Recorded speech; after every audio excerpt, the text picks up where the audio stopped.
మీ మోకాల నొప్పులకు ఎటువంటి సర్జరీ లేకుండా ఎపియాన్ పెయిన్ క్లినిక్ అందిస్తున్న అత్యాధునిక చికిత్స.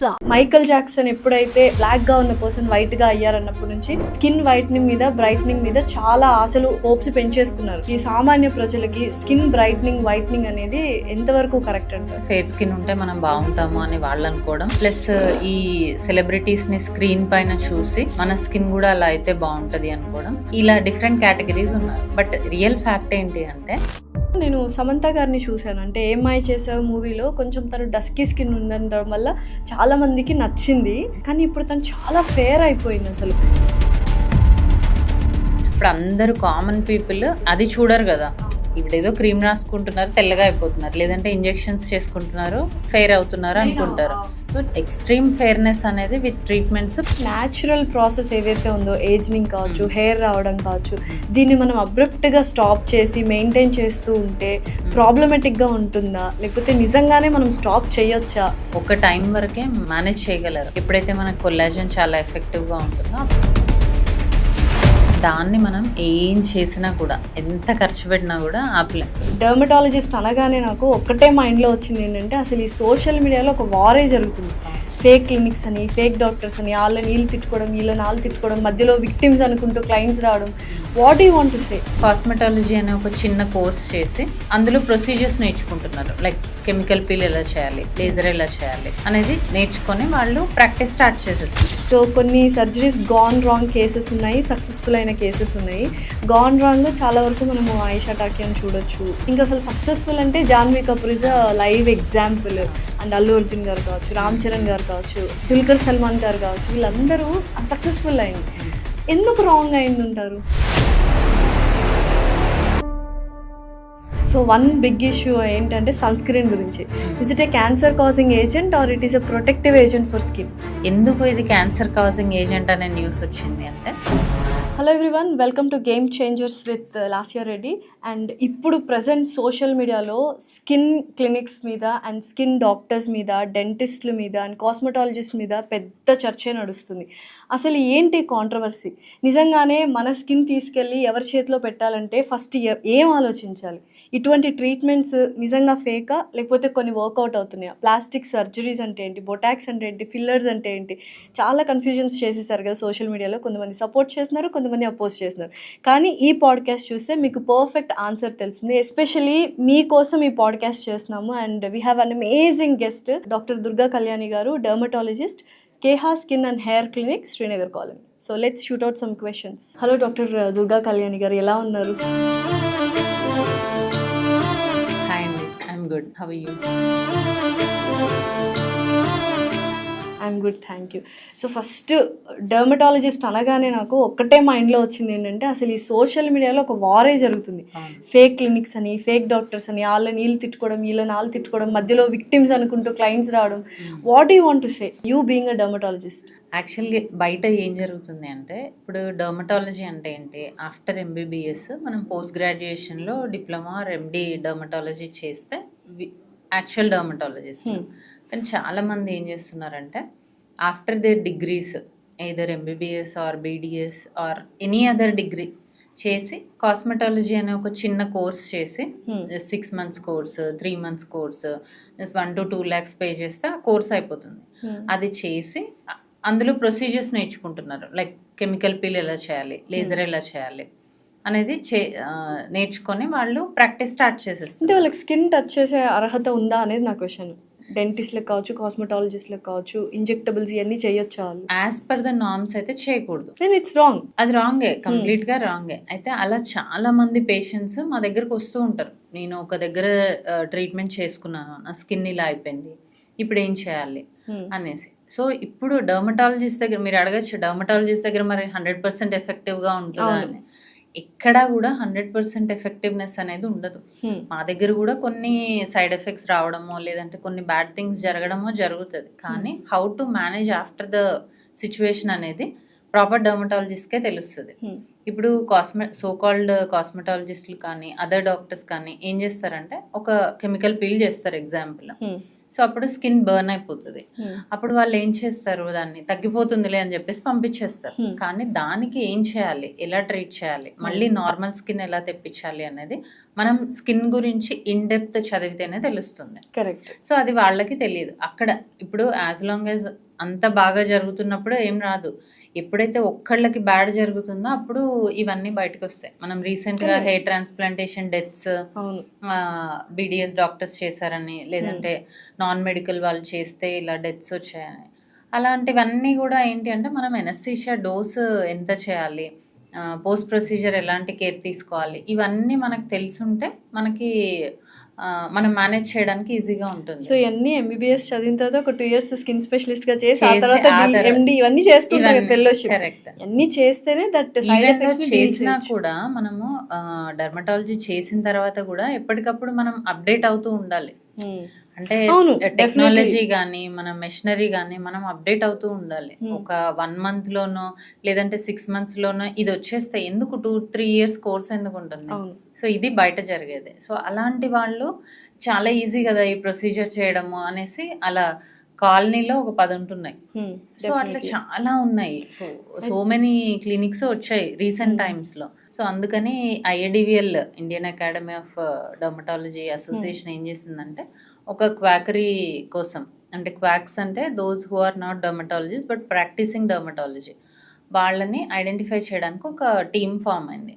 సో వాళ్ళు ఈ లిస్ట్ అంతా ప్రిపేర్ చేసి సోషల్ మీడియాలో పెడుతున్నారు. సో ఒకప్పుడు సెలబ్రిటీస్ అంటే మనకు జస్ట్ యాక్టర్స్ ఉండేవాళ్ళు. ఇప్పుడు సోషల్ మీడియాలో కనిపించే ప్రతి ఒక్కరు ఇన్ఫ్లుయెన్సర్లు సెలబ్రిటీలే.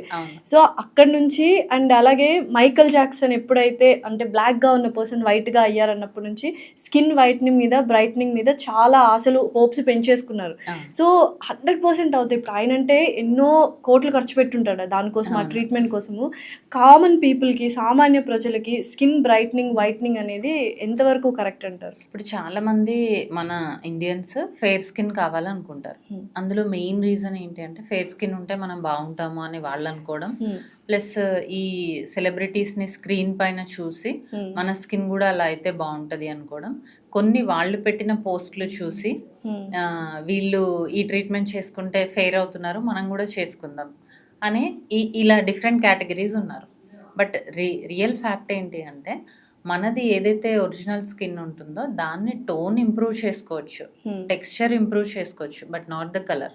ఓకే, కలర్ ఇంప్రూవ్ అవుతుంది ఎప్పుడు అంటే నువ్వు ఇంటర్నల్ హెల్త్ కూడా బ్యాలెన్స్డ్గా ఉండి మంచి డైట్ తీసుకొని కొన్ని ప్రొసీజర్స్ యాడ్ చేసుకుంటే 1 step మనం అంటే 1 step ఫెయిర్ చేసుకోవచ్చు. బట్ ఇక్కడ నేను సమంత గారిని చూశాను, అంటే ఏమై చేసావు మూవీలో కొంచెం తను డస్కీ స్కిన్ ఉండడం వల్ల చాలా మందికి నచ్చింది యాజ్ అ హీరోయిన్ గా యాక్టింగ్ స్కిల్స్. కానీ ఇప్పుడు తను చాలా ఫేర్ అయిపోయింది, అసలు మేకప్ లేకుండా కూడా చాలా బాగుంటుంది. సో వైట్ అవుతారు కంపల్సరీ అనేది అయితే ఒకటి వచ్చేసింది. అంటే సమంత గారిలో ఏంటి అంటే నాట్ ఓన్లీ స్కిన్ కలర్, ఆవిడ ఫీచర్స్ కూడా మొత్తం చేంజ్ అయ్యాయి. అంటే బోటాక్స్, ఫిల్లర్స్ ఇవి చేసుకోవడం వల్ల ఆబ్వియస్ గా స్కిన్ అనేది ఇంప్రూవ్ అవుతుంది, స్కిన్ హెల్త్ ఇంప్రూవ్ అవుతుంది.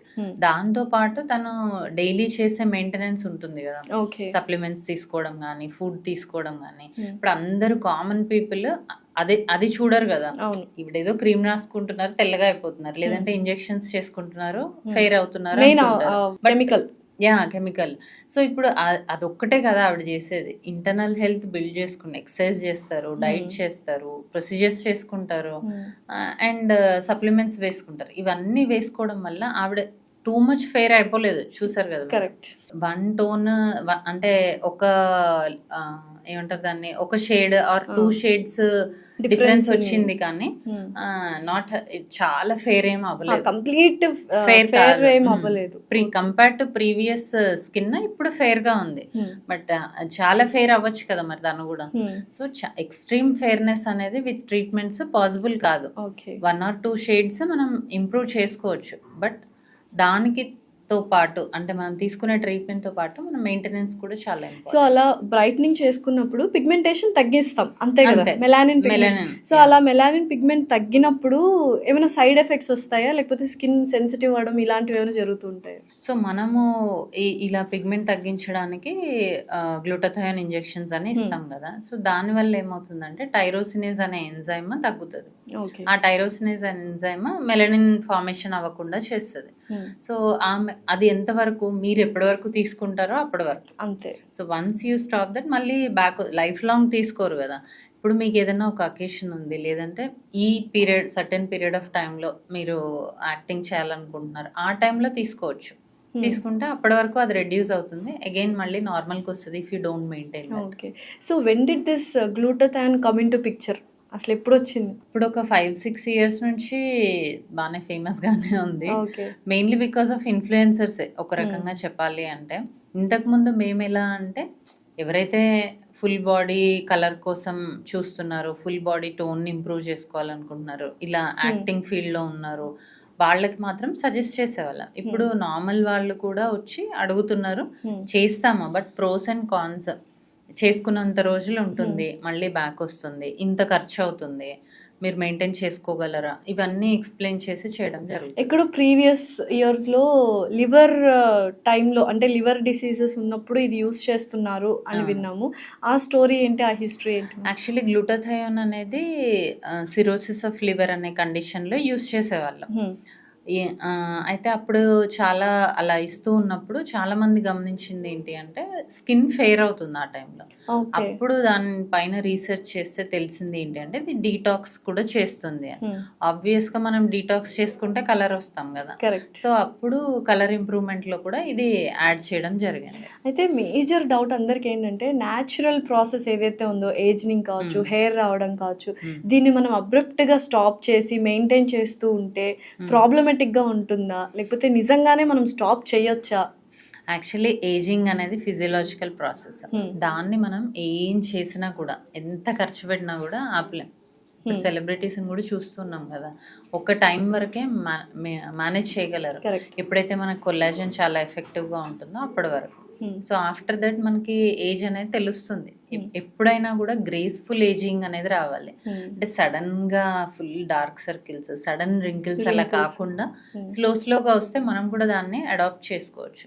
అలా రావడం కోసం మనం డైట్ అండ్ ఎక్సర్సైజ్ ఇలాంటివి మెయింటైన్ చేస్తూ చిన్న చిన్న ప్రొసీజర్స్ చేసుకుంటే మెయింటైన్ చేయొచ్చు. అదే ఇప్పుడు చాలా మంది రింకిల్స్ కనిపించుకోకుండా ఉండడానికి, తర్వాత వాల్యూమ్ గా ఉండడానికి చాలా మంది బొటాక్స్ ఫిల్లర్స్ వాడుతున్నారు. Is it safe? Yeah, they are safe. కానీ ఎంత అమౌంట్లో ఇవ్వాలి, ఏ ప్లేసెస్లో ఇవ్వాలి అనేది ఒక ప్రాపర్ డాక్టర్కే తెలుస్తుంది. ఇక్కడ మళ్ళీ అదేంటి అంటే ఫేషియల్ ఎనాటమీ అనేది ఉంటుంది. అంటే ఎక్కడ ఏ వెజల్ ఉంటుంది, ఎక్కడ ఏ మజిల్ ఉంటుంది, ఎక్కడ ఇస్తే ఏ రిజల్ట్ వస్తుంది అనేది మనకు తెలిసి ఉండాలి. మేము బయటకు వెళ్ళినప్పుడు కొంతమంది టెక్నీషియన్స్ చేస్తున్నారు. అవును, అంటే ఎక్స్పీరియన్స్, నా ఫ్రెండ్స్ కానీ నేను కానీ ఎక్స్పీరియన్స్ అయిందని అంటే సీట్లో కూర్చున్న తర్వాత జనరల్గా అడుగుతాం కదా, మామూలుగా ఏంటి స్పెషలైజేషన్ ఏంటి అని అడుగుతాం కదా. I'm not doctor, I'm technician అని చెప్తున్నారు. ఇప్పుడు ఏం చేస్తాం, ఫుల్ పేమెంట్ అయిపోయి ఉంటుంది. అంటే అసలు టెక్నీషియన్స్ అనే వాళ్ళు చేయకూడదు ఇది. ఎందుకు అంటే ఇది చాలా సేఫ్ గా చేయాల్సిన ప్రొసీజర్. ఇప్పుడు డే బిఫోర్ యెస్టర్డే ఒక పేషెంట్ వచ్చారు, వాళ్ళకి ఏంటి బొటాక్స్ ఇక్కడ చేశారు. సో ఇక్కడ చేయడం వల్ల ఏమైంది, మజిల్ డ్రూప్ అయ్యి అప్పర్ లిప్ అనేది కిందికి పడిపోయింది, అంటే ఇలా లోపలికి వెళ్ళిపోయింది. మళ్ళీ అది బొటాక్స్ రివర్స్ చేయలేము. మళ్ళీ అది నార్మల్ రావాలి అంటే they have to wait 3 to 6 months wait చేయాల్సిందే. అప్పటిదాకా డ్రూపింగ్ అనేది అలాగే ఉంటుంది. సో ఆ టైంలో వాళ్ళ సైకలాజికల్ గా ఎంత డిప్రెస్ అవుతారు. ఇంకా ఐలిడ్ ఇక్కడ ఫోరెడ్ రింకిల్స్ కి ఎక్కువగా బొటాక్స్ చేస్తారు. అది ప్రాపర్ గా ఇవ్వకున్నా కూడా ఐలిడ్స్ అనేవి పడిపోతాయి. అంటే ఒక కన్ను ఇలా లోపలికి, ఒక కన్ను బ్రాడ్ గా ఉంటుంది. సో అది రివర్స్ చేయలేం మనం. సో అది వెయిట్ చేయాలి. ఆ గ్యాప్ లో వాళ్ళకి ఎంత డిప్రెషన్, ఎన్ని మేనేజ్ చేసుకోవాలి, అందరూ అడుగుతూ ఉంటారు ఏమైంది అని. సో దాని బదులు ప్రాపర్గా చేయించుకుంటే రిజల్ట్స్ బాగుంటాయి, సైడ్ ఎఫెక్ట్స్ లేకుండా ఉంటాయి. ఓకే. సో అసలు డిఫరెన్స్ ఏంటి మ్యామ్ బొటాక్స్కి ఫిల్లర్కి? బొటాక్స్ ఏం చేస్తుంది అంటే మజిల్ని రిలాక్స్ చేస్తుంది. అంటే ఎట్లా అంటే మనకి ఎక్కడైతే రింకిల్స్ ఉంటాయో దాన్ని ముడుచుకుపోయిన ఇలా దాన్ని? ముడిచిపోయి ఉంటాయో దాన్ని స్ట్రెచ్ చేస్తుంది అనమాట. So Okay. అప్పుడు అక్కడ ఏరియా అంతా సాఫ్ట్ అవుతుంది, Hmm. మజిల్ కంట్రాక్షన్స్ లేకుండా చేస్తుంది main. Hmm, hmm. So relaxed గా ఉంటది కాబట్టి అక్కడ ఏరియా అంతా చాలా క్లీన్ గా, చాలా వైడ్ గా అలా కనిపిస్తుంది, నీట్ గా కనిపిస్తుంది అనమాట. సో ఫిల్లర్స్ ఏం చేస్తుందంటే మనం ఏజ్ అవుతున్న కొద్దీ మనకి వాల్యూమ్ అనేది లాస్ అవుతుంది. సంకెన్ ఫేస్ అంటాం కదా, కళ్ళ కింద కానీ చీక్ వాల్యూమ్ కానీ లాస్ అయ్యి ఫేస్ డ్రాప్ అవుతూ ఉంటుంది. అలాంటప్పుడు ఫేస్ లిఫ్ట్ చేసుకోవడానికి, ఫేస్ వాల్యూమ్ ఇంప్రూవ్ చేసుకోవడానికి అండ్ కాంటూరింగ్, అంటే ఇప్పుడు జా లైన్ చాలా మందికి ఇష్టం, sharp jawline ఉండాలి లైన్ అండ్ చిన్ ప్రామినెంట్ గా చేసుకోవడానికి ఇవన్నిటికి ఫిల్లర్స్ చేయడం జరుగుతుంది. సో అంటే ఏమంటారు, మామూలుగా ఇలా మెయింటైన్ చేస్తూ రావడం ఏజ్ని కాకుండా ఈ ఫేస్ లిఫ్ట్లు సర్జరీస్ చేయడం వల్ల ఏదైనా రాంగ్ అయ్యే ఛాన్సెస్ ఉన్నాయా? అంటే ప్రాపర్ గా చేయకపోతే ఖచ్చితంగా రాంగ్ అవుతుంది. ఎలా అంటే ఇప్పుడు బొటాక్స్ ఇచ్చినప్పుడు ఎంత డోస్ ఇవ్వాలి, ఎక్కడ ఏ మజిల్ ఉంటుంది, ఎక్కడ చేస్తే ఏ రియాక్షన్ వస్తుంది అనేది మనకు తెలిసి ఉంటే అలా చేస్తే ఏం కాదు. అలా కాకుండా వెరీ హై డోసెస్ ఇచ్చి లేదు ఇవ్వకూడని చోట ఇస్తే అక్కడ మజిల్ డ్రాప్ అయిపోవడము ఇట్లాంటివి జరిగితే రివర్స్ చేయడం కష్టం. Okay. So next plastic surgery అంటూ ఉంటారు చాలా మంది. సో కొన్ని సర్జరీస్ గాన్ రాంగ్ కేసెస్ ఉన్నాయి, సక్సెస్ఫుల్ అయిన కేసెస్ ఉన్నాయి. గాన్ రాంగ్ చాలా వరకు మనము ఆయిషా టాకియాని చూడొచ్చు, తను హీరోయిన్, అండ్ హాలీవుడ్ లో కొంతమంది యాక్ట్రెస్ ఉన్నారు. ఇంకా అసలు సక్సెస్ఫుల్ అంటే Janhvi Kapoor is live example, and Allu Arjun గారు కావచ్చు, రామ్ చరణ్ గారు కావచ్చు, దుల్కర్ సల్మాన్ గారు కావచ్చు, వీళ్ళందరూ సక్సెస్ఫుల్ అయింది. ఎందుకు రాంగ్ అయింది అంటారు? అదే అంటే ఎవరికి ఎక్కడ ఎలాంటి ట్రీట్మెంట్ చేయాలి అనేది ఫస్ట్ డిసైడ్ అవ్వాలి. సపోజ్ ఇప్పుడు చిన్ తీసుకుందాం example. If you have wide చిన్, మనం ఎంతవరకు ఆ టిప్ అనేది ప్రామినెంట్ గా చేయాలి అనేది ఫస్ట్ డాక్టర్ కి ఐడియా ఉండాలి. అండ్ క్లయింట్ కి కూడా ఏంటి అంటే స్క్రీన్ మీద వాళ్ళు ఎలా కనిపించాలనుకుంటున్నారు అనే ఒక క్లియర్ పిక్చర్ ఉండాలి. సో దాన్ని మనం అసెస్ చేసుకోగలగాలి. అలా చేసినప్పుడు ఖచ్చితంగా రాంగ్ అవ్వదు. ఇప్పుడు బ్రాడ్ నోస్ ఉంది, జాన్వీ కపూర్ బ్రాడ్ నోస్, అక్కడ ఫిల్లర్ ఇచ్చినా ఉపయోగం లేదు, ఆవిడ రైనోప్లాస్టీ చేసుకున్నారు. సో అలా ఎక్కడ ఏ ట్రీట్మెంట్ చేసుకోవాలి, ఎవరి దగ్గర చేసుకోవాలి అనేది ఒకటి. అసలు యాక్చువల్గా ఏదన్నా మనకు స్కిన్ అందంగా అవ్వాలన్నా, స్కిన్ రెజ్యువనేట్ అవ్వాలన్నా వెళ్ళే క్లినిక్ అండ్ వెళ్ళే డాక్టర్ ఇస్ వెరీ ఇంపార్టెంట్. మనకు కూడా క్లారిటీ ఉండాలి. ఇప్పుడు చాలా మంది ఏంటి అంటే వాళ్ళకి జా లైన్ ఉంది, నాకు కూడా కావాలి అని చేపించుకుంటారు. ఎందుకు కావాలి, అసలు నువ్వు ఎలా కనిపించాలనుకుంటున్నావు? కాస్మెటాలజీ అనేది ప్యూర్లీ పర్సనల్ థింగ్. అవును, అదేమి 100% ఎమర్జెన్సీ థింగ్ కాదు. సో మీకు ఇష్టం ఉండి మీరు ఎలా చేంజ్ అవ్వాలనుకుంటున్నారు అనేది మీకు ఒక పిక్చర్ ఉండి అది మాకు ఎక్స్ప్లెయిన్ చేస్తే అలా చేయడం ఉంటుంది. అండ్ చాలా మంది ఏం చేస్తారంటే హెవీ డోసెస్ ఒకటేసారి ఇంజెక్ట్ చేస్తారు. అలా కాకుండా మైన్యూట్ గా ఇంజెక్ట్ చేస్తూ వెళ్తే సెషన్కి మళ్ళీ కొన్ని రోజుల తర్వాత రమ్మని మళ్ళీ కరెక్షన్ అలా చేస్తూ ఉంటే ఎక్సలెంట్ రిజల్ట్స్ అనేవి చూడాలి. లేజర్ హెయిర్ రిమూవల్ ట్రీట్మెంట్ అని ఉంటుంది కదా. సో చాలా వరకు like my personal experience I wanted to share with you. నాకు యూజువల్గా ఇలా చూస్తే ఇక్కడ కొంచెం స్కిన్ మీద బేబీ హెయిర్ ఎక్కువగా ఉండేది. తీయించేసుకుంటే అయిపోతుంది కదా, స్క్రీన్కి బాగా అనిపిస్తుంది కదా. ఐ వెంట్ డర్మటాలజిస్టే చెప్తున్నా, not even dentist, not even any other cosmetologist. Dermatologist దగ్గరికి వెళ్తే తను ఏం చెప్పారంటే లేజర్ ట్రీట్మెంట్ 6 సిట్టింగ్స్ చేయించుకోండి, ఆ తర్వాత ఒక 1 year 2 years మళ్ళీ వస్తుంది, మళ్ళీ you can go and have maintain చేస్తూ ఉండాలి. 6 సిట్టింగ్స్ అయిపోయిన తర్వాత కూడా నెక్స్ట్ మంత్ నాకు మళ్ళీ బేబీ హెయిర్ రాలేదు, థిక్ హెయిర్ రావడం స్టార్ట్ అయింది. సో అప్పుడు ఆ డెర్మటాలజిస్ట్ ఏమని సజెస్ట్ చేసి ఉండాల్సింది నాకు అని నేను అనుకుంటే, ఎందుకమ్మా బేబీ హెయిర్ ఉంది కదా, no need to go for అని చెప్పుంటే బాగుండేది అనిపించింది, because I'm getting all thick hair. Okay, అయితే ఇందులో ఇప్పుడు 2 things ఉన్నాయి. ఒకటి ఏంటి అంటే పాత ఓల్డ్ మెషిన్స్ ఎలా ఉండే అంటే ఓన్లీ థిక్ హెయిరే తగ్గేది, థిన్ హెయిర్ తగ్గేది కాదు. సో ఇప్పుడు వచ్చిన న్యూ టెక్నాలజీలో చాలా ఫైన్ హెయిర్ కూడా మనం తగ్గించవచ్చు. లాంగ్ బ్యాక్ అయితే కొన్ని నెంబర్ ఆఫ్ సెషన్స్ తో చాలా వెరీ ఫైన్ హెయిర్ కూడా మనం తగ్గించవచ్చు. సో అప్పుడు మీరు చేసుకున్నప్పుడు తన దగ్గర ఆ మెషిన్ లేకపోయి ఉండొచ్చు, అది ఒకటి. అండ్ ఇంకొకటి ఏంటి అంటే ఇప్పుడు లేజర్ హెయిర్ రిమూవల్ కాదా process, laser hair reduction. So only 95% of the only కాదు 95% ఆఫ్ ద హెయిర్ మాత్రమే తగ్గుతుంది. మిగతా 5% ఏదైతే ఉందో అది కొంతమందికి అది రికరెన్స్ రావడం కానీ because of their hormonal factors అనుకోండి, లేదు అంటే మెషిన్తో ఉన్న ప్రాబ్లం అనుకోండి, అలా ఒక 5% హెయిర్ మాత్రం వచ్చే ఛాన్స్ ఉంటుంది. అది మెయింటెనెన్స్ సెషన్ లాగా ఇయర్లీ వన్స్ అలా అందరికీ కాదు, కొంతమందిలో అవసరం పడుతుంది.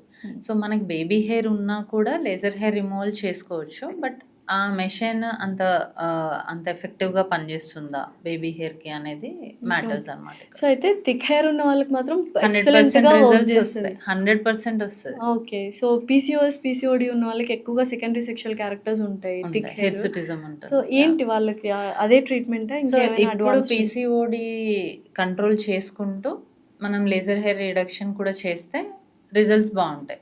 లేదు పీసీఓడి అలాగే ఉంది, హార్మోనల్ ఇష్యూస్ అలాగే ఉన్నాయి, కానీ మనం లేజర్ చేస్తున్నాం బట్ అప్పుడు యూజ్ ఉండదు అన్నమాట. ఓకే. అండ్ మేజర్ ప్రాబ్లం టీనేజర్స్కి ఏంటంటే యాక్ని. అందరూ ఫస్ట్ సఫర్ అయ్యేది. ఫస్ట్ టీనేజ్ యాక్ని వచ్చిన తర్వాత రకరకాల ప్రోడక్ట్స్ ఓవర్ ద కౌంటర్ వెళ్ళి కొనేస్తూ ఉంటారు. అది కరెక్టా, లేకపోతే డైరెక్ట్ డర్మటాలజిస్ట్ దగ్గరికి వెళ్ళాలా? యాక్చువల్గా టీనేజ్ యాక్ని రాగానే మీరు అన్నట్టు ఇప్పుడైతే ఇన్స్టాగ్రామ్లో చూస్తారు, ఒక సెరమ్, ఒక moisturizer, sunscreen, night care, face wash, retinol, ఇలా రకరకాలుగా పెట్టుకొని వచ్చేస్తారు. అవైతే ఫస్ట్ వాడిన తర్వాతే డాక్టర్ దగ్గరికి వస్తున్నారు. ఎందుకంటే ఈ మధ్యలో ఓపీకి వచ్చిన వాళ్ళని ప్రెసెంట్గా మీరు ఏం వాడుతున్నారు అంటే ఇంత పెద్ద లిస్ట్ ఉంటుంది, నేనే రాయనన్ని. సో అట్లా ఓటీసీ ప్రోడక్ట్స్ అనుకోండి, లేదంటే ఇన్స్టాగ్రామ్ ప్రోడక్ట్స్ అనుకోండి, అవి చూసి వాడేస్తున్నారు పిల్లలు. ఏంటంటే వాళ్ళకి మెచ్యూరిటీ లేక. సో పేరెంట్స్ కూడా ఏంటి అంటే అవి నార్మల్ వెళ్ళే అనేసి వాళ్ళని చెప్పడంతో వాళ్ళు అలా ట్రై చేస్తున్నారు.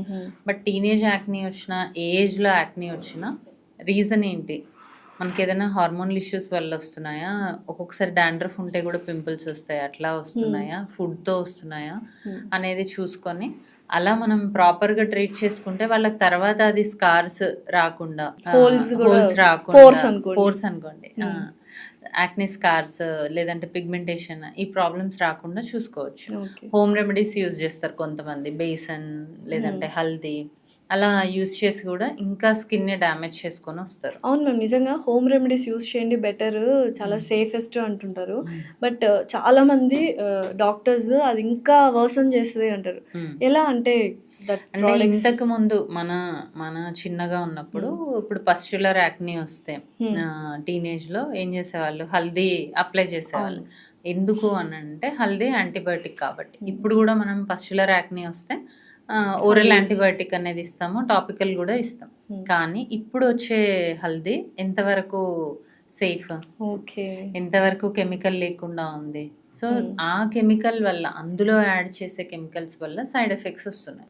దానివల్ల ఏమవుతుంది, వాళ్ళకి స్కిన్ అంతా ఇంకా డార్క్ అయిపోవడము, లేదంటే ఇంకెక్కువ పింపుల్స్ రావడము, ఇట్లా జరుగుతుంది. నేనేం చెప్తాను అంటే అవన్నీ అవాయిడ్ చేయండి. ఫస్ట్ డాక్టర్ని కన్సల్ట్ అయితే మీకు అది యాక్ని చాలా ఎక్కువ అవ్వకుండా చేయడానికి ఉంటుంది, అండ్ వచ్చినవి సేఫ్గా తగ్గించడానికి ఉంటుంది without any scar. Okay. So ఎటువంటి ఫుడ్స్ మనము తీసుకోవాలి యాక్ని వచ్చినప్పుడు, తర్వాత ఎటువంటి ఫుడ్స్ తీసుకోకూడదు? సో ఇప్పుడు హై గ్లైసిమిక్ ఇండెక్స్ ఉన్న ఫుడ్స్ అవాయిడ్ చేయమని చెప్తాం. లైక్ చాక్లెట్స్ కానీ, ఐస్ క్రీమ్, షుగరీ ఫుడ్స్, ఇవన్నీ అవాయిడ్ చేయమని చెప్తాం. అండ్ కొంతమందికి నాన్ వెజ్ తిన్నప్పుడు, అంటే హాట్ స్పైసీ మసాలా ఫుడ్స్ తిన్నప్పుడు ఎక్కువ అగ్రివేషన్ అనేది చూస్తాం. ఆ ఫుడ్స్ అవాయిడ్ చేయమంటాం. ఎక్కువ ఏం తినమంటాము అంటే fruits and vegetables, anti oxidant rich food, high coloured berries కానీ, క్యారెట్స్, ఇట్లాంటివి ఎక్కువగా తీసుకోమని చెప్తాం. వాటర్ ఇంటేక్ ఒకటి చూసుకోమంటాము. అండ్ మిల్క్ తీసుకోవచ్చా చాలా మంది అడుగుతారు. డైరీ ప్రోడక్ట్స్ ఏం చేస్తాయంటే సీబమ్ని ఇంకా ఇంక్రీజ్ చేసి యాక్ని అగ్రివేట్ అయ్యే ఛాన్స్ ఉంటుంది. సో డైరీ ప్రోడక్ట్స్ వద్దంటాం. సో యూజువల్గా చాలా మంది వేడి చేసింది కాబట్టి పింపుల్స్ వస్తున్నాయి అంటారు, దాన్ని తగ్గించడానికి మజ్జిగ తాగుతూ ఉంటారు. ఫర్మెంటెడ్ ప్రోడక్ట్స్ గుడ్ బ్యాక్టీరియా ఉంటాయి కాబట్టి that is okay. Other than curd and మజ్జిగ, ఇవి చీజ్, పన్నీర్, బటర్, ఇట్లాంటివి అవాయిడ్ చేయమని. సో వన్ బిగ్ ఇష్యూ ఏంటంటే సన్ స్క్రీన్ గురించి. Is it a cancer causing agent or it is a protective agent for skin? So first sunscreen benefits చూద్దాము, తర్వాత cancer వస్తుందా లేదా చూద్దాం. సో సన్ స్క్రీన్ బెనిఫిట్స్ ఏంటి అంటే మనము ఎండ నుంచి యాంటీ ఏజింగ్ ప్రొటెక్షన్ ఒకటి, పిగ్మెంటేషన్ రాకుండా అండ్ సన్ బర్న్స్ రాకుండా మనం సన్ స్క్రీన్ అనేది వాడుకోవాలి. ఈవెన్ చిన్న పిల్లల్లో కూడా ఎందుకు యూస్ చేయమంటాము అంటే వాళ్ళు ఎక్స్పోజ్ అయ్యే సన్ కూడా ఇప్పుడు హెవీ ఉంది కదా, మన అప్పుడులా లేదు. సో దానివల్ల వాళ్ళకి ఏమవుతుంది, సన్ ర్యాషెస్ రావడం ఉంటుంది. వాళ్ళకు కూడా స్కూల్కి వెళ్ళే పిల్లలకు కూడా అప్లై చేయమని చెప్తున్నాం. ఎందుకు ఇది క్యాన్సర్ కాజింగ్ ఏజెంట్ అనే న్యూస్ వచ్చింది అంటే సన్ స్క్రీన్లో 2 kinds ఉంటాయి, physical and chemical. Physical sunscreen safe for everyone. Okay. ఎందుకు అంటే only upper layer of the skin వరకు మాత్రమే పనిచేస్తుంది. సో అందుకని physical sunscreen even if you are pregnant, lactation, kids అందరినీ యూజ్ చేయమంటాం, even if you have sensitive skin. కానీ chemical sunscreen ఏం చేస్తుందంటే స్కిన్లోకి అబ్జర్వ్ అవుతుంది. So those who are having very sensitive skin, లేదు అంటే చాలా ఓపెన్ ఉంది అంటే అబరేషన్స్ ఉన్నాయి, ఓపెనింగ్స్ ఉన్నాయి, ఫిషర్స్ ఉన్నాయి, అట్లాంటి స్కిన్ ఉన్న వాళ్ళకి, very mild and sensitive skin ఉన్న వాళ్ళకి ఈ sunscreen, chemical sunscreens వాడడం వల్ల అది మనకి ఇంటర్నల్గా అబ్జర్వ్ అవుతాయి. అప్పుడు అది లోపల రియాక్షన్స్ వచ్చేసి క్యాన్సర్స్ వచ్చే అవకాశం ఉంది అని. అందులోనూ కొన్ని కెమికల్స్, ఆక్సిబెంజోన్ అలాంటివి. ఓకే. సో ఇది ఎస్పీఎఫ్ ఉంటుంది కదా, సో ఇది 50 వాడాలా 30 వాడాలా? ఎస్పీఎఫ్ అంటే సన్ ప్రొటెక్షన్ ఫ్యాక్టర్. మనకి ఇప్పుడు సన్ నుంచి వచ్చేవి అల్ట్రావైలెట్ రేస్, అందులో యూవీఏ, యూవీబీ అని ఉంటాయి. ఎస్పీఎఫ్ అనేది ఏంటంటే యూవీబీకి ప్రొటెక్షన్ అన్నమాట. సో మనకి 30 ఉంటే 90% ప్రొటెక్షన్ ఉంటుంది, 40 ఉంటే 95% ఉంటుంది, 50 ఉంటే 99% ఉంటుంది. సో కానీ మనము ఇప్పుడు డస్కీ స్కిన్ ఉంది కానీ నేను 50 SPF పెట్టుకుంటాను అంటే మీ స్కిన్కి అది సూట్ అవుతుందా లేదా చూడాలి. అయితే ఇప్పుడు మ్యాట్ ఫినిష్ సన్ స్క్రీన్ అని, silicone sunscreens, gel based sunscreens వచ్చాయి కాబట్టి even if we use high SPF ఉన్నవి వాడినా కూడా మనకి ప్రాబ్లం లేదు. అంటే ఇదివరకేమో ఒక లేయర్ లాగా, వైట్ కాస్ట్ లాగా ఫామ్ అయ్యేది, ఇప్పుడు అలా లేకుండా వస్తున్నాయి. సో మీరు ఎక్కువ ఎండకి ఎక్స్పోజ్ అవుతున్నారు అనుకుంటే హై SPF యూజ్ చేయొచ్చు. జనరల్గా ఇండియన్స్కి 30 to 50 సరిపోతుంది. సో ఇప్పుడు బేసిక్గా మళ్ళీ again I'm coming back to social media controversy గురించి. కొంతమంది డాక్టర్స్ కాకపోయినా వాళ్ళు క్లినిక్స్ నడుపుతున్నారని, ఫేక్ క్లినిక్స్ అని, ఫేక్ డాక్టర్స్ అని చెప్తూ వస్తున్నారు. సో విక్టిమ్స్ అని అంటూ కొంతమంది క్లయింట్స్ వచ్చి మాట్లాడుతున్నారు. Are they real victims or they are over exaggerate? అంటే వాళ్ళు ప్రూఫ్స్ చూపిస్తున్నారు కదా కొంతమంది. ఇప్పుడు నేను అక్కడ ట్రీట్మెంట్ చేయించుకున్నాను, నా దగ్గర ఉంది, నా దగ్గర బిఫోర్ ఆఫ్టర్ పిక్చర్స్ ఉన్నాయి, క్లినిక్ వెళ్ళిన నేను పే చేసిన పే స్లిప్స్ ఉన్నాయి, దెన్ అది రియలే కదా. ఎవరైతే చేంజ్ అయితే లేదు, చేంజ్ లేకపోవడం ఒకటి, అండ్ అగ్రివేట్ అవడం కూడా చూసాను. కరెక్ట్. సో అలా ఉన్నారు.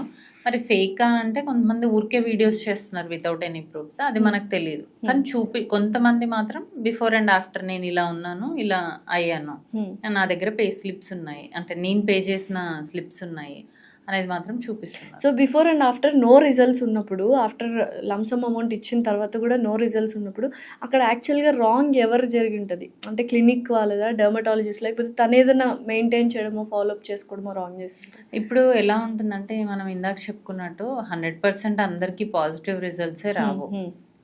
ఇప్పుడు మనం నెగిటివ్ అంటే ఇంకా ఎగ్జాగరేట్ అవుతుంది ప్రాబ్లం. ఇప్పుడు యాక్నీ కోసం వెళ్ళారు కానీ ఇంకా పింపుల్స్ వస్తున్నాయి, ఎక్కువ వస్తున్నాయి. అప్పుడు నేనైతే ఏం చేస్తాను, ఎందుకు వస్తున్నాయి, ఈమెకి ఏదైనా హార్మోనల్ ఇష్యూస్ ఉన్నాయా, లేదంటే ఈమెకు నేను చేసిన ఈ ట్రీట్మెంట్, ఈ పర్టికులర్ ట్రీట్మెంట్ పడట్లేదా, నేను ఇంకొక ట్రీట్మెంట్కి షిఫ్ట్ అవ్వాలా అనేది చూస్తాను. ఇప్పుడు అది డాక్టర్స్ అయితే అలా చూస్తారు. అదే వేరే వాళ్ళు ఏం చేస్తారంటే వాళ్ళకి తెలియదు, వాళ్ళకి ఏంటి, మనం 6 sessions కెమికల్ పీల్స్ తీసుకున్నాం అంటే బుక్ చేసుకున్నాం, 6 అవే చేయాలి. మధ్యలో వాళ్ళకి ఏం జరుగుతుంది వీళ్ళకి సంబంధం లేదు, ఎక్కువ అవుతున్నా వీళ్ళకి తెలియదు ఏం చేయాలో, because they are technicians. So అక్కడ వస్తుంది ప్రాబ్లం. మేము ఒక సింపుల్ స్టేట్మెంట్ చెప్తాను మ్యామ్, స్కిన్ రిపేర్ చేయించుకోవడానికైనా, స్కిన్ అందంగా ఉండాలి, మనం అందంగా తయారవ్వాలి అన్నా వెళ్ళాల్సింది డర్మటాలజిస్ట్ దగ్గరికి మాత్రమేనా? అంతే, 100% అంతే. దాంట్లో ఇంకే అసలు కాస్మెటాలజీ వాళ్ళు కోర్స్ అనేది లేదు, అసలు లేదు. ఎవరైతే డర్మటాలజీ చేశారో వాళ్ళు కాస్మెటాలజీ ట్రీట్మెంట్స్ చేయొచ్చు. అసలు కాస్మెటాలజిస్ట్ అనే వర్డే లేదు. అవునా? వర్డే లేదు. డర్మటాలజీ చేసిన వాళ్ళు ఎప్పుడైతే ఈ కాస్మెటాలజీ ట్రీట్మెంట్స్ చేస్తున్నారో అది పక్కకి వెళ్ళింది. ఆర్ దే ఈక్వల్ టు బ్యూటీషియన్సా? బ్యూటీ పార్లర్లో ఓన్లీ salon కాస్మెటాలజిస్ట్ అంటే అంతే, అంతే. సెలూన్ సర్వీసెస్ చేసే. ఇప్పుడు ఈ కొత్తగా డెంటిస్ట్లు ఏంటి అవతారం ఎత్తారు కాస్మెటాలజిస్ట్ లాగా? డెంటిస్ట్లు ఏంటి అంటే నాట్ ఎవ్రీ డెంటిస్ట్, కొంతమంది ఏంటి అంటే వాళ్ళు కూడా ఈ కాస్మెటాలజీ కోర్సెస్ చేసి వాళ్ళకి తెలియకపోవచ్చు, అంటే ఇది కరెక్ట్ కాదు అని తెలియకపోవచ్చు, లేదు తెలిసే కూడా చేసి ఉండొచ్చు. వాళ్ళు ఏంటి అంటే డెంటల్ ప్రాక్టీస్ లేకపోవడమో, లేదంటే వాళ్ళకి ఇందులో ఇంట్రెస్ట్ ఉండడమో, అప్పట్లో ఎంబీబీఎస్ చేయలేకపోవడమో ఏదో ఉంటాయి సర్టెన్ రీజన్స్. సో అలా వాళ్ళు ఈజీగా ఇది 6 monthsలో అయిపోతుంది కదా అని ఒక కోర్స్ నేర్చుకొని వాళ్ళు ప్రాక్టీస్ చేయడము, అట్లా చేయడం వల్ల. సో ఫస్ట్ డెంటిస్ట్లు టర్న్ తీసుకుందే హెయిర్ ట్రాన్స్ప్లాంటేషన్ అనే ఒక ప్రొసీజర్ నుంచి. అయితే చాలా క్లినిక్స్లో 30,000కి హెయిర్ ట్రాన్స్ప్లాంట్ జరుగుతుంది, 3 లక్షలకి హెయిర్ ట్రాన్స్ప్లాంట్ జరుగుతుంది. డిఫరెన్స్ ఏంటి? సో ఇప్పుడు టెక్నీషియన్ చేసిన దానికి డాక్టర్ చేసిన దానికి చాలా డిఫరెన్స్ ఉంటుంది కదా. ఇప్పుడు 30,000లో 20,000లో లేదంటే 50లో ఎక్కడైతే అవుతుందో అక్కడ మోస్ట్లీ టెక్నీషియన్స్ చేస్తారు, అక్కడ డాక్టర్ ఉండరు. ఓకే. వాళ్ళకి ఏంటి, ఈ రోజు మనకు ఒక పేషెంట్ వచ్చారు, మనకు ఒక 30,000 వచ్చింది, అయిపోయింది. నెక్స్ట్ డే వాళ్ళకి వీళ్ళకి సంబంధం ఉండదు, పేషెంట్ అండ్ టెక్నీషియన్. సో ఎక్కడైతే మనము ఇప్పుడు మన దగ్గర అవుతుంది అనుకోండి సపోజ్, మనం ఏంటి అంటే పేషెంట్కి ముందు కౌన్సిలింగ్ చేయడం జరుగుతుంది, పోస్ట్ ప్రొసీజర్ మనం వాళ్ళతో కాంటాక్ట్లో ఉండడం జరుగుతుంది. ఇన్ కేస్ వాళ్ళకి ఏదైనా రియాక్షన్ వస్తే మనం వెంటనే రెస్పాండ్ అవ్వడం జరుగుతుంది. కానీ అక్కడ అది ఉండదు.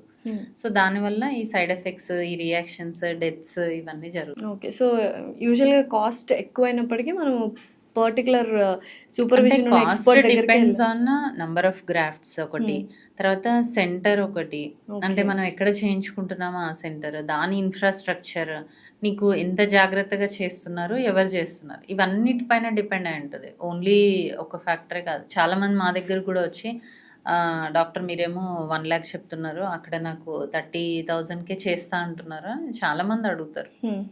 బట్ డిఫరెన్స్ అది, ఇక్కడ ఉన్నంత కేర్ కానీ ఇక్కడ మనం చేసినంత జాగ్రత్తగా వాళ్ళు చేయకపోవచ్చు. ఏం మ్యామ్ డిఫరెన్స్? అంటే పిఆర్పి, జిఎఫ్సి అని వస్తూ ఉన్నాయి అండ్ హెయిర్ ట్రాన్స్ప్లాంటేషన్ డిఫరెన్సెస్ ఏంటి?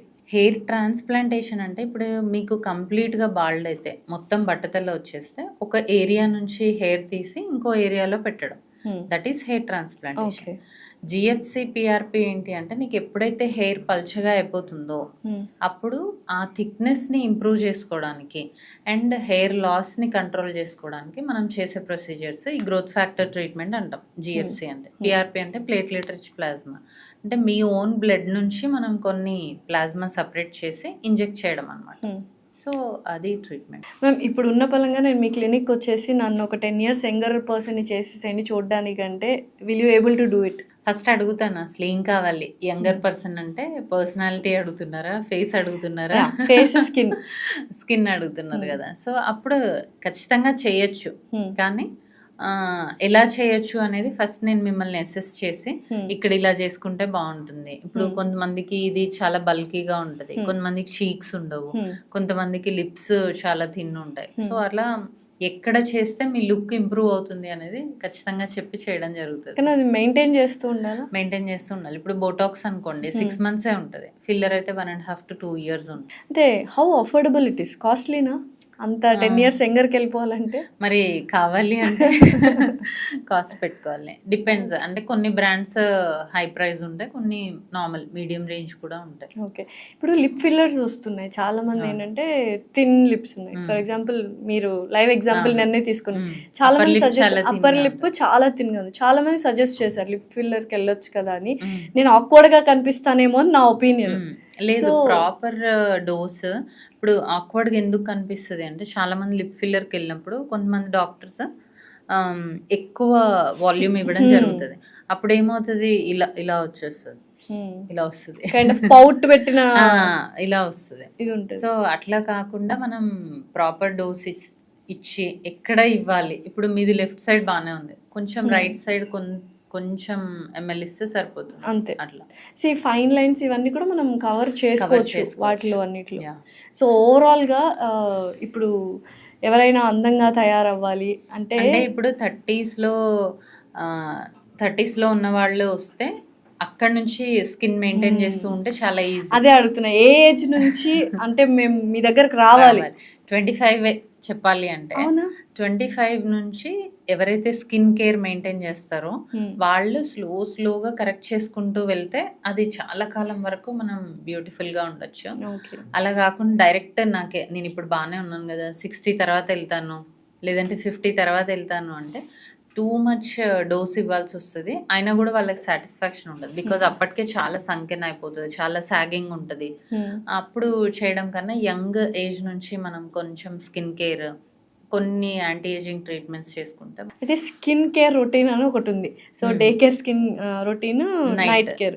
ఏంటి మేడం, మాయిశ్చరైజర్, సీరము, తర్వాత ఇంకేవో సన్ స్క్రీన్, ఇంకా తర్వాత మళ్ళీ ఏవేవో అన్ని నైట్ అన్ని రాసుకొని పడుకోవాలి స్కిన్ ని. అంటే దానికి బ్రీత్ ఇచ్చే స్పేస్ కూడా ఇవ్వకుండా నిజంగానే అన్ని వాడాలా ఇప్పుడు?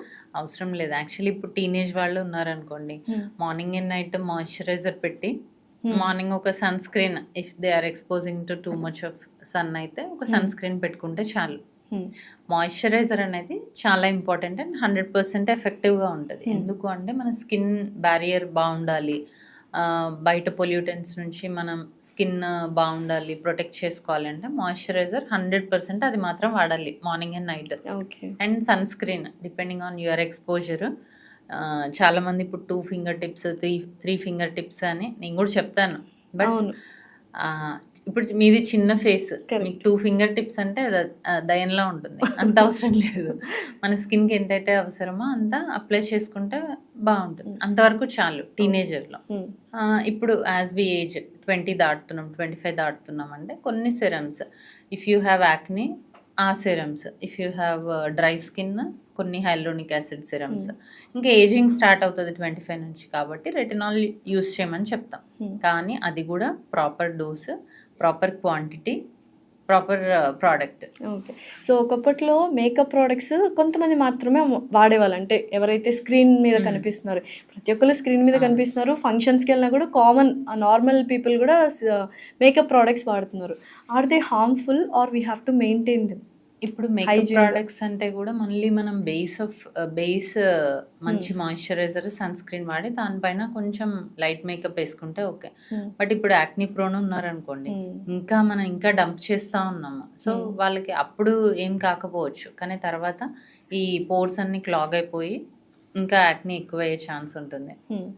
సో మనం ఏం చేయాలి, తప్పదు అప్లై చేసుకోవాలి అనుకున్నప్పుడు ప్రాపర్గా క్లీన్ కూడా చేసుకోవాలి. అండ్ మీ స్కిన్కి సూట్ అయ్యే మేకప్ ప్రోడక్ట్సే వాడాలి. అంటే జెల్ బేస్డ్ వచ్చాయి, ఇప్పుడు మ్యాట్ ఫినిష్ వచ్చాయి, క్రీమ్ బేస్డ్ ఉన్నాయి. ఇట్లా మీ స్కిన్ టైప్ ఏంటి, దానికి మనకి ఏది సూట్ అవుతుంది అనేది చూసుకొని వాడితే అప్పుడు సైడ్ ఎఫెక్ట్స్ ఉండవు. మ్యామ్ ఇప్పుడు అందరూ ఏజ్ చెప్పడానికి చాలా మొహమాట పడుతూ ఉంటారు. And age is just number అనే వాళ్ళు కూడా ఉన్నారు. అసలు ఏంటి క్రొనలాజికల్ ఏజ్ ఏంటి, బయోలాజికల్ ఏజ్ ఏంటి? క్రొనలాజికల్ ఏజ్ అంటే నంబర్. ఇప్పుడు నా నంబర్ 40 45 డేట్ ఆఫ్ బర్త్ ప్రకారం నా నంబర్ అది. బయలాజికల్ ఏజ్ ఏంటి అంటే ఇప్పుడు నీ సెల్ ఏజ్. అంటే ఇప్పుడు ఎవరైతే మంచిగా, ఇప్పుడు సపోజ్ ఒక పర్సన్ 40 years ఉన్నారు క్రోనలాజికల్ ఏజ్, కానీ వాళ్ళ బయలాజికల్ ఏజ్ మాత్రం 30 ఉంటుంది. ఎందుకు అంటే వాళ్ళ సెల్స్ యాక్టివిటీ అలా ఉంటుంది. అది ఎందుకు ఉంటుంది అంటే వాళ్ళ డైట్ కానీ, వాళ్ళ ఎక్సర్సైజ్ కానీ, వాళ్ళ మెయింటెనెన్స్ కానీ, దీన్ని బట్టి వాళ్ళ బయలాజికల్ ఏజ్ అనేది తక్కువ ఉంటుంది. సో ఎప్పుడైతే మనం ఓన్లీ అప్లికేషన్స్ కాకుండా ఇంటర్నల్ అండ్ ఎక్స్టర్నల్ హెల్త్ ప్రాపర్గా మెయింటైన్ చేస్తామో మన బయలాజికల్ ఏజ్ మన క్రోనలాజికల్ ఏజ్ కన్నా చాలా తక్కువగా మెయింటైన్ చేయొచ్చు. సో బయోలాజికల్ ఏజే తక్కువ ఉండాలి, క్రోనలాజికల్ ఏజ్ అంటే అప్పుడు మనం అందంగా కనిపిస్తాం. సో ఓవరాల్గా ఒక క్వశ్చన్ మ్యామ్, ఫైనల్లీ అసలు చూస్తున్న ఆడియన్స్కి ఇప్పుడు చాలామంది క్లినిక్స్ వచ్చాయి, ఈ డాక్టర్ ఇలా అందరూ క్లినిక్స్ మీద, డాక్టర్స్ మీద అంటున్నారు, ఫైన్. అసలు ఆడియన్స్కి ఏం చెప్దాం అనుకుంటున్నారు? సో స్కిన్, హెయిర్ అనేది చాలా ఇంపార్టెంట్. అది ఓన్లీ అపియరెన్స్కే కాకుండా మన కాన్ఫిడెన్స్, మన సైకలాజికల్ స్టేటస్, వీటన్నిటిలో కూడా matters skin and hair. So అంత ఇంపార్టెంట్ అయిన స్కిన్ అండ్ హెయిర్ని ఎక్కడంటే అక్కడ, లేదంటే ఎవరికంటే వాళ్ళకి అప్పగించడం కాకుండా ఒక ప్రాపర్ డర్మటాలజిస్ట్ని చూస్ చేసుకొని వాళ్ళతోనే కంటిన్యూ అవుతాం. ఇప్పుడు చాలామంది ఒకరోజు ఒకరి దగ్గరికి వెళ్తే ఇంకొక రోజు అలా కాకుండా కంటిన్యూస్గా ఒక డాక్టర్తో ట్రావెల్ చేస్తే మీ స్కిన్ ఏంటి అనేది వాళ్ళకి అర్థమవుతుంది. మీ స్కిన్లో ఉన్న చేంజెస్ని బట్టి వాళ్ళు మీకు సజెస్ట్ చేయడం జరుగుతుంది. సో అలాంటి సెంటర్స్ని చూస్ చేసుకోండి, అలాంటి డాక్టర్స్ని చూస్ చేసుకోండి. తక్కువకి వస్తుంది, లేదు యాక్సెసిబిలిటీ ఈజీగా ఉంది, బాగా మాట్లాడుతున్నారనో అలా కాకుండా ప్రాపర్ డాక్టర్ దగ్గరికి వెళ్తే స్కిన్ అండ్ హెయిర్ని మంచిగా వాళ్ళు ప్యాంపర్ చేస్తారు, మీకు కూడా ఆ కాన్ఫిడెన్స్ అనేది ఉంటుంది. So go and check their certificates and they should be compulsorily dermatologist. వెళ్ళి ఇప్పుడు నా దగ్గరకు వచ్చిన వల్ల మీ సర్టిఫికేట్ చూపించండి అని ఎవరు క్లినిక్ లో వేసి ఉంటారు కదా. అలా కూడా ఇప్పుడు చాలా ఎంతమంది మంది వెళ్ళి check చేయరు. చదువుతారు, చదవలేరు. సో అట్లీస్ట్ గూగుల్లో చెక్ చేసుకోండి వీళ్ళు కరెక్ట్ డాక్టర్సా కాదా, వీళ్ళు ఎలా ఉంది, వీళ్ళ ట్రీట్మెంట్స్ ఎలా ఉన్నాయి. ఇప్పుడు ఇన్స్టా ఇవన్నీ వచ్చాయి, గూగుల్ రివ్యూస్ ఉన్నాయి, ఇవన్నీ చూసుకోండి, ప్రాపర్ డాక్టర్ కాదా చూసుకోండి, చూసుకొని అప్పుడు వెళ్ళండి. సో మీ స్కిన్ ఎవరి చేతిలోనో పెట్టాలంటే కేవలం డెర్మటాలజిస్ట్ చేతిలోనే పెట్టండి, అంతకుమించి ఎవరి చేతిలో పెట్టకండి. Thank you so much Durga గారు, థ్యాంక్స్ అలాట్.